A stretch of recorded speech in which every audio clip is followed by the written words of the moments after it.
Salut les geeks! J'ai longtemps hésité à faire une deuxième vidéo sur le film The Thing de John Carpenter. Mais lorsque j'ai reçu ce Blu-ray, j'ai vu qu'il y avait un supplément spécial sur l'artiste Mike Ploog, qui a fait les storyboards. C'est également un artiste de comic book qui est très célèbre. Et je me suis dit c'était l'occasion rêvée de faire d'une pierre deux coups et de vous présenter à la fois ce Blu-ray et l'artiste Mike Ploog.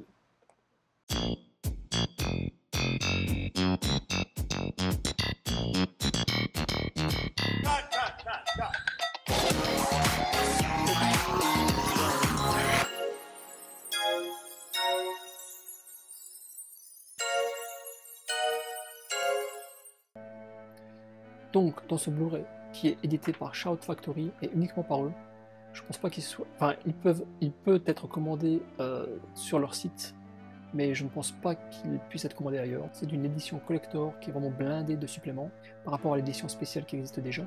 Il y a une interview de John Carpenter spécialement pour ce Blu-ray. Il y a une interview avec les acteurs maintenant, en plus de l'interview qui était déjà faite à l'époque. Enfin, avec les acteurs qui sont toujours en vie à l'heure actuelle. Il y a une interview avec le musicien, enfin le responsable de la musique, avec le responsable des effets spéciaux. Enfin, ils ont vraiment mis les petits plats dans les grands. Et il y a également, malheureusement pas une vidéo avec Mike Ploog, mais en tout cas, on présente en long et en large ses storyboards. Donc je recommande vraiment ce DVD, ce Blu-ray, je vais toujours parler d'un DVD, ce Blu-ray qui est fait par Shout Factory.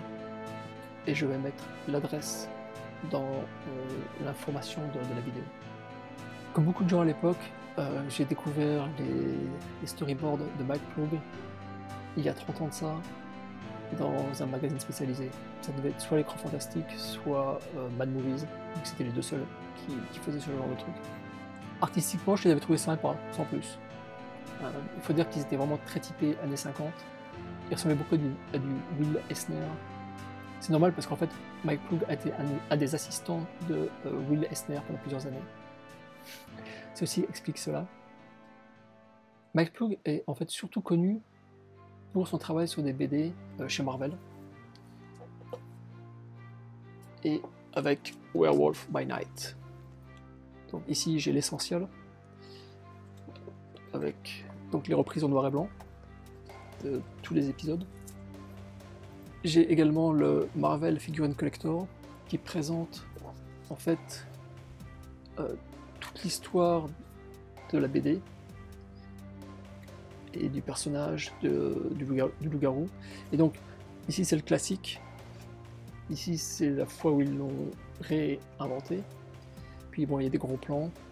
On voit d'ailleurs la façon dont le personnage a évolué, que ce soit dans les années 70, au début des années 2000, et puis plus près de nous. Et puis bon, il y a des trucs aussi sur différents personnages qui participent à la série. Ah bon, c'est très bien fait. Et avec donc ce fascicule, une petite statuette. Je vais la sortir. Et on voit le loup-garou.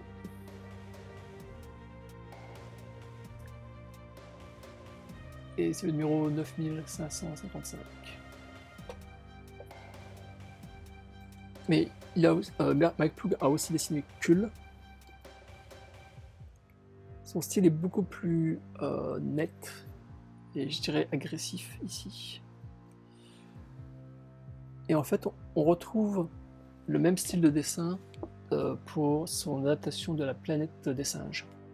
Il a évidemment dessiné le Ghost Rider, Cavalier Fantôme. Là par contre, son trait est très grossier. Je pense que ça vient de l'encreur en fait. Et maintenant, j'arrive à la pièce de résistance. J'ai ce super bouquin The Art of Ploog.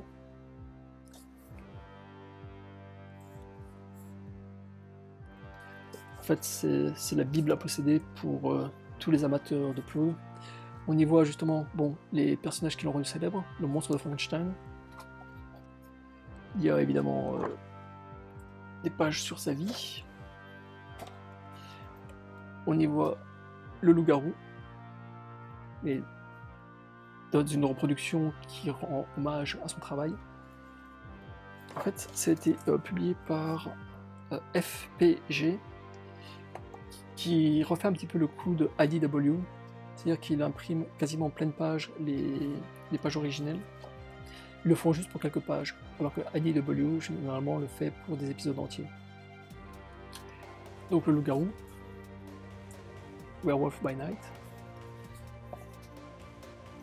Il a aussi fait Man-Thing, l'homme-chose, chez Marvel, toujours chez Marvel.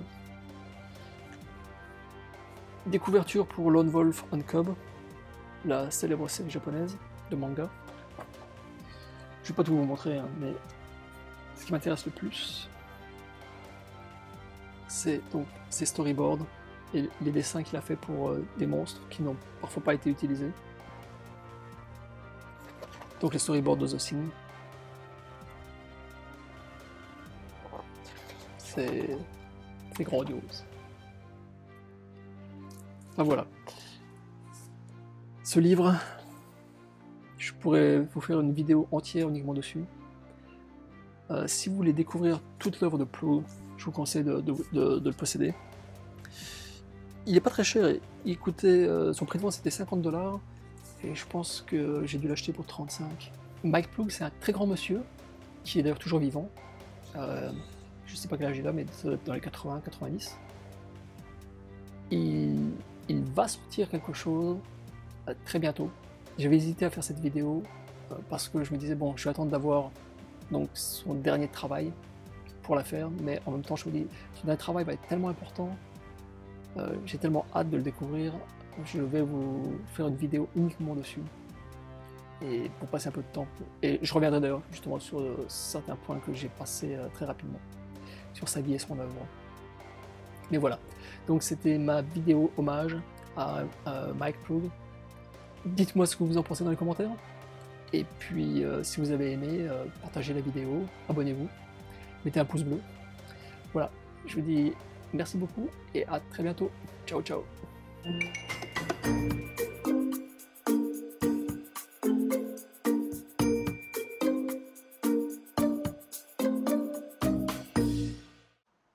C'est le figurine collector. Et Mimi qui photobombe une fois de plus.